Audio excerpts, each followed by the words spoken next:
السلام علیکم دوستو، ہر مسلمان عاقل بالغ مرد اور عورت پر رمضان شریف کے روزے فرض ہیں۔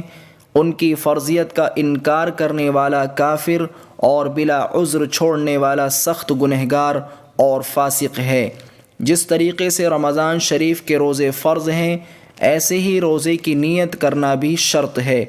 تو آج کی ویڈیو میں ہم سیکھنے والے ہیں رمضان کے روزے کی نیت کس طریقے سے کی جاتی ہے اور روزہ افطار کرنے کی دعا یعنی روزہ کھولنے کی دعا۔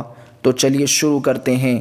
روزے کی نیت: بصوم غد نویت من شہر رمضان۔ اس کا ترجمہ ہے میں نے رمضان کے اس روزے کی نیت کی۔ روزہ افطار کرنے کی دعا: اللہم انی لک صمت وبک آمنت وعلیک توکلت وعلی رزقک افطرت۔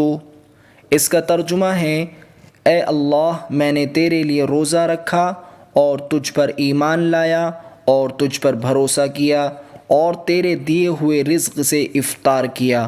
امید ہے کہ آپ کو یہ ویڈیو پسند آئے گی، اور اگر ویڈیو پسند آئے تو ویڈیو کو لائک اور شیئر کرنا نہ بھولیے۔ تو چلیے ملتے ہیں ایک ایسی ہی نئی ویڈیو کے ساتھ۔ السلام علیکم ورحمۃ اللہ وبرکاتہ۔